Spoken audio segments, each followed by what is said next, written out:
नमस्ते, मी शिल्पा आकार क्राफ्ट्समध्ये आपल्या सगळ्यांचं स्वागत करत आहे.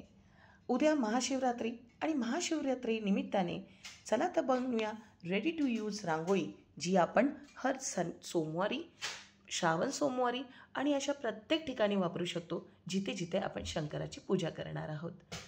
शंकराची इथे मी A4वर प्रिंटआउट घेतली आहे. इथे मी ड्रॉईंग करून दाखवत नाही आहे, कारण ड्रॉईंग प्रत्येकालाच येते असं नाही आहे आणि म्हणूनच अगदी आसानशी स्टेप म्हणून तुम्ही इथे शंकराची प्रिंटआउट घेऊ शकता. त्यावर A4 OHP शीट घेतली आहे. आता ही शीट आपल्याला कुठे मिळेल? स्टेशनरी शॉपमध्ये अगदी सहजरित्या OHP शीट अवेलेबल असते आणि ती तुम्ही इथे घेतली आहे. मी A4च्या अर्धी इथे वापरली आहे आणि त्याला कट करून अशा प्रकारे आपण मिश्रण लावून घेत आहोत. स्ट्रेस करायचं आहे, मिश्रण लावून घ्यायचं आहे. त्यावर आता एकच कलर आपण या रांगोळीमध्ये वापरणार आहोत आणि तो म्हणजे काळा रंग. काळा रंग ह्यासाठी कारण आपण जेव्हा रांगोळीचा एखादा बेस घेऊ आणि त्या बेसवर ही प्रतिकृती ठेवल्यानंतर आपल्याला महाशिवरात्रीसाठी एक वेगळीच रांगोळी मिळणार आहे. इथे पहिला लेअर मी कंप्लीट करून झाल्यानंतर मी त्यावर OHP शीटने असं दाब देऊन घेत आहे आणि दाब दिल्यानंतर तुम्ही इथे पाहू शकता की पहिला लेअर आपण त्यावर मारल्यानंतर आपण टॅप करत ठेवायचं आहे. बऱ्याच प्रेशरने टॅप करा, म्हणजे उरलेली न चिकटलेली सगळीच रांगोळी पडून जाईल. दुसरा लेअर मारण्यापूर्वी 15 ते 20 मिनटं गॅप द्या. 15 ते 20 मिनटानंतर तुम्ही दुसरा लेअर इथे मारू शकता. आता मी ॲट अ टाईम सगळीकडे एकदाच मिश्रण लावून घेतलं नाही आहे, हळूहळू हे मिश्रण लावलं आहे. अरे हो, मिश्रण कशाचं?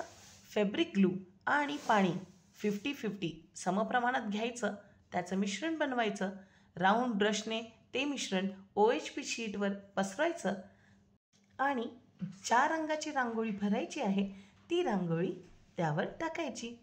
उरलेली रांगोळी, न चिकटलेली रांगोळी टॅप करून एका पेपरवर किंवा न्यूजपेपरवर काढून घ्यायची आणि 20 ते 25 मिनटं थांबून दुसरा लेअर चढवायचा. ही प्रोसेस 2 वेळा रिपीट करणं फारच गरजेचं, कारण 2 वेळामध्ये तुमची रांगोळी पूर्णपणे स्टिक होऊन जाते.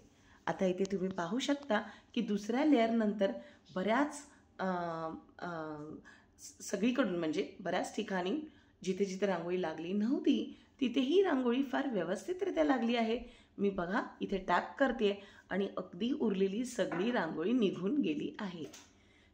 तर मग इथे मी ह्यासाठी फक्त 2 लेअर मारले आहेत.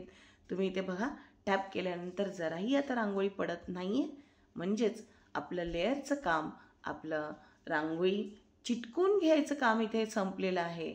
मग ह्यापुढे काय करायचं? आता ना मी इथे व्हाईट बॉर्डर मारून घेते आहे.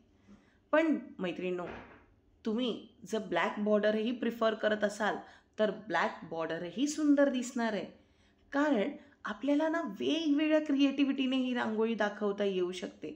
पण या व्हिडिओमध्ये मी फक्त आणि फक्त एकच आयडिया दाखवली आहे, पण तुम्ही ह्या कलाकृतीला वेगवेगळ्या पद्धतीने वापरू शकता. आता मी इथे एक गोल आखून घेतला आणि त्यावर अगदीच लाईट ब्लू कलरचं रांगोळी टाकून घेत आहे. आता आपण याच्यावर डायरेक्टही काढू शकतो, पण बघा हलवल्यानंतर आपला बेस रांगोळी खराब झाली का? नाही ना. हीच तर मजा आहे रेडी टू यूज रांगोळी वापरण्याची. तुम्ही कधीही केव्हाही हा पॅच वापरू शकता आणि वारंवार वापरू शकता. एखाद्या वेळेस या पॅचमध्ये काही चुकीचं झालंच, कारण रांगोळीमध्ये चुकीचं होण्याची शक्यता जास्त आहे, पण अशा पॅचमध्ये नाही. ह्याआधी मी विठ्ठलाचीही अशी एक पॅच रांगोळी बनवली होती बरं का, तीही तुम्ही बघू शकता आणि काहीशी अशा प्रकारे आपली रांगोळी रेडी होती आहे. आता इथे मी फारच बेसिक अशी रांगोळी काढून दाखवली आहे, पण तुम्ही ना ग्रीन कलर किंवा बऱ्याच वेगवेगळ्या पानांचा, फुलांचा आणि रंगाचा वापर इथे करू शकाल.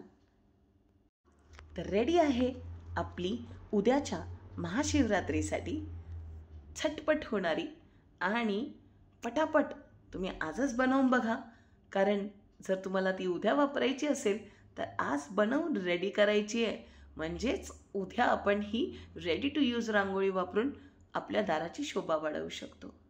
तुम्हाला आमचा हा व्हिडिओ कसा वाटला, ही आयडिया कशी वाटली, रेडी टू यूज रांगोळी बनवण्याच्या आमचे मेथड्स आणि स्टेप्स कसे वाटले, आम्हाला कमेंट बॉक्समधून नक्की कळवा.